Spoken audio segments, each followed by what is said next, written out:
Hello and welcome to this overview of Module 4 of the AP Language American Literature class. This module is dedicated to two forms of analysis, rhetorical analysis, which we will continue our discussion of from Module 2, and critical analysis of literary text using critical lenses and literary theory.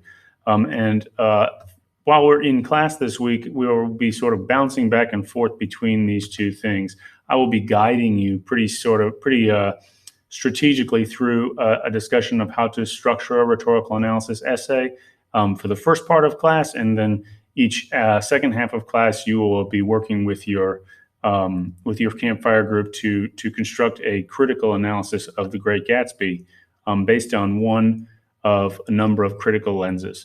So just to sort of look through here, I've separated these out based on the two major priorities this week. But like I said, this, for example, this and this we did on Monday, and we sort of started on this on Monday, and we'll be bouncing back and forth between each of these things, with some of our time structured by me and other of our time structured within your campfire group in order to achieve this here. Looking at our learning intentions, we're focused on the idea of rhetorical analysis. We learned about the rhetorical framework in Module 2, so it may be worthwhile to go back and look through those notes. And this time, we're really looking at how to structure a rhetorical analysis essay in order to make the speaker's purpose clear and to fully explain the strategy. So taking those skills we started practicing a couple weeks ago and starting to apply them in order to write an essay analyzing someone else's text. We're really with the idea in mind that we need to be able to do so quickly for the AP language examination. You can expect probably next week, once we move through these steps, for me to give you a chance to practice this all the way through to try to write a rhetorical analysis essay on a text that you're maybe not familiar with. The other piece here is that critical lenses allow targeted theoretical approaches to literary analysis, and that effective presentations are clearly organized, demonstrate knowledge on the part of the presenter, and sustain the audience's attention. So the outcome for this critical lenses piece that you'll be working on with your campfire group will be a presentation, a group presentation that you give in front of the classroom. And it's going to be important for you to consider how, not only what you can say about critical lenses, but how you put those things together to create an effective presentation, which we'll talk about some. Success criteria you can look at, they all sort of grow out of these, that you can identify the rhetorical situation and use it to compose an introduction to an essay, that you can identify major sections of a text and use those to compose body paragraphs, that you can compare your work meaningfully with examples at a range of competency, to be able to look at your own work with rhetorical analysis and compare it to some work from different students of the past. Identify elements in a range of text to answer questions related to critical lenses. This is part of that second piece of this week. And develop and deliver an effective presentation to inform and persuade an audience. So if you can do those things, then you can do well. Note that the pieces of the rhetorical analysis essay, these are mostly practice, whereas the critical lens project will be something that is builds to a more major kind of assessment project, the presentation that you'll do in front of the class. Good. So this explains what I've just done there, and I've given you this shorter list of 4 sort of things to make sure you've done this week.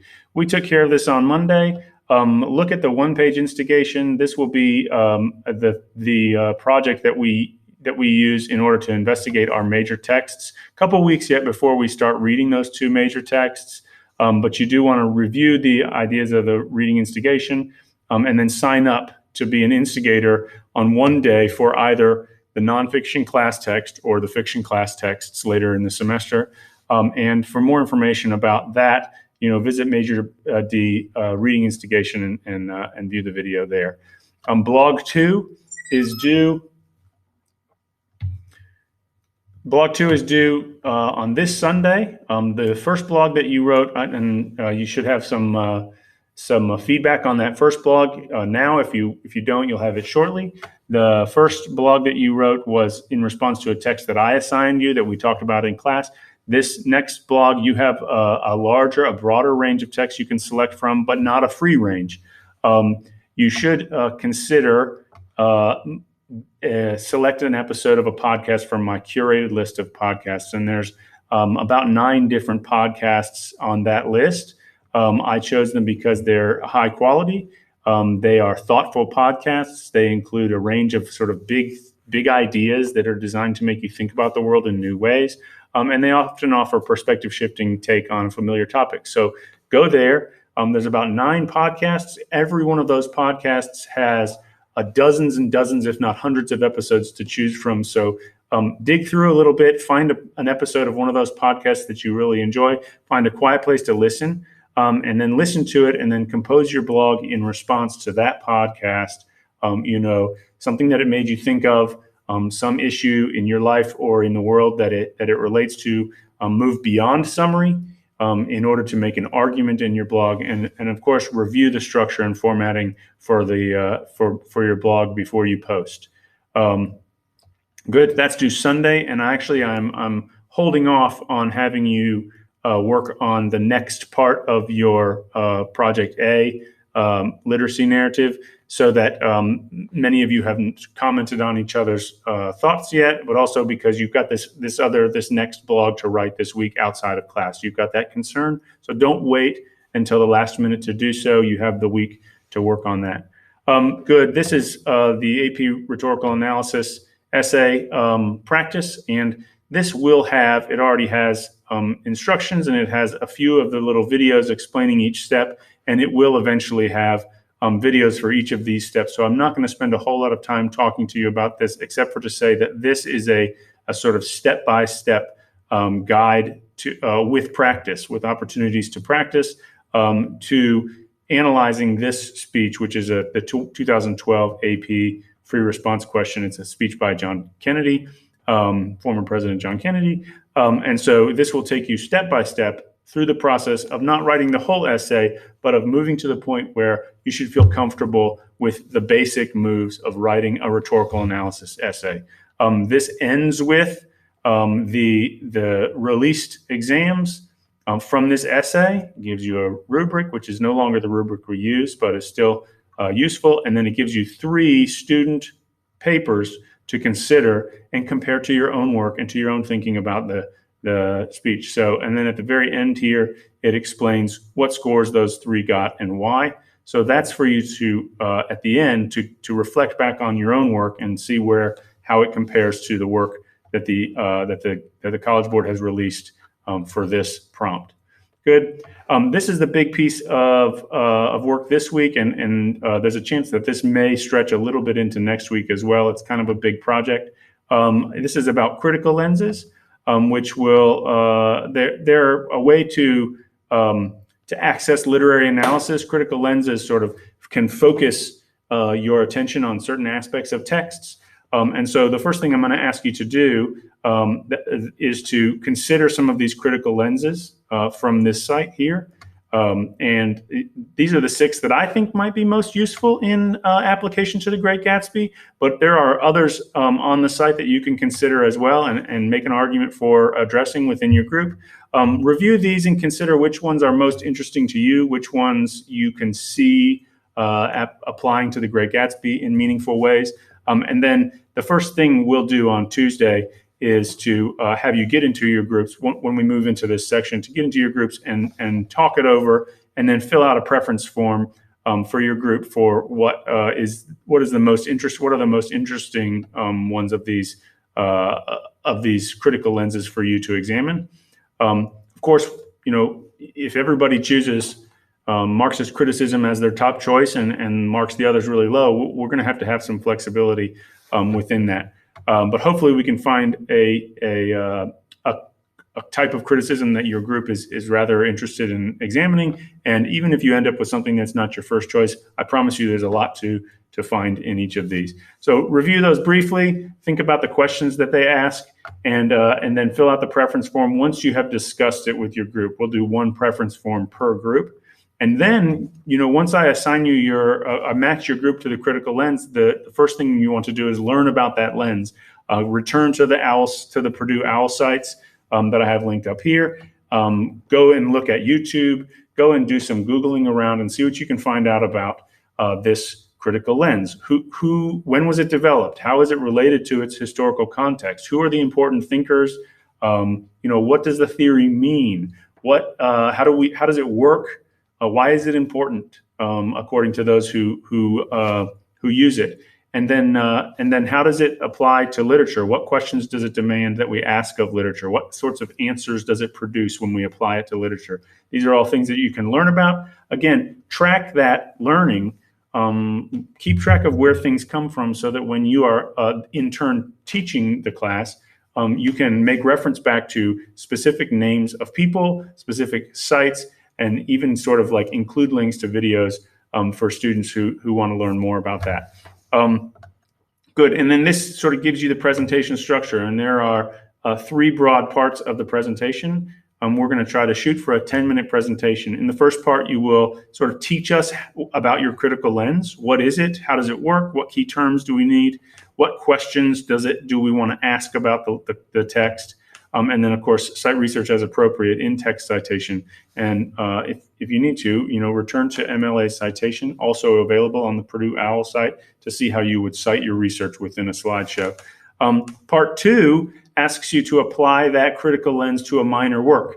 And this should be sort of a sort of light or fun way to analyze, to see the way that this lens might open up understanding for us. So pick something fun or funny or sort of non-canonical, maybe something from pop culture or an everyday text to apply this lens to. And briefly, in the second part of your presentation, take 3 minutes or so to show us how that critical lens works, right? You may choose a song, a cartoon, a poem. You might choose an advertisement, a piece of a commercial, or a piece of a movie. In that part of the presentation, you should introduce the work, show us a snippet of it, or at least point to the place in the explain this or summarize the part of the movie that is really important, and then make some connections between that piece that you've shown us and the questions that your critical lens asks, right? And try to show us how using this critical lens can even help us understand, a comic strip or a commercial, a movie or a song. And then the last part, which is probably the meatiest part, is to apply your critical lens to The Great Gatsby. Pick a specific scene, character, or aspect on which to focus, and then use the novel to answer your analytical questions. Pick a scene from the novel and read that scene through the lens that you have been exploring. Show us how that scene it demonstrates something new when we think about it in terms of the critical lens that you've been teaching us. This includes 2 close readings of specific passages, which means identify some quotes within the passages that you can look at in particular and show. We'll talk some more as we go forward about what close readings look like. And then reach some sort of ultimate understanding, write a thesis, some sort of a thesis here. How does it change our understanding of the novel as a whole? How does it suggest that we look at things differently in terms of your critical lens? And we'll talk about this more in class. These are some guidelines for your slide deck, some advice for presentations. This is a sort of guide template for how you might break up this information. It's not a mandate, but it is a guide. And some more presentation tips about important things to think about when you're giving a presentation. So be sure, if you're not in class, to review these carefully, because it has been my experience that without a whole lot of guidance, students and adults, teachers also tend to do really bad presentations, reading off slides, using full paragraphs, overloading their slides with information, using poor slide formatting, standing up in front of the class without knowing what you're talking about. These are the sorts of things that we want to avoid, because remember that the slide deck you create is not the thing by which you will be assessed. You are being assessed based on the presentation that you give. The slide deck that you create is only a support for the presentation that you give. And you can look at this holistic rubric to get an idea of how you will be assessed on this assignment. And that is the big things for this week. When you finish all of this, then finish the exit ticket at the end of the module, and you'll be on your way. Thanks a lot.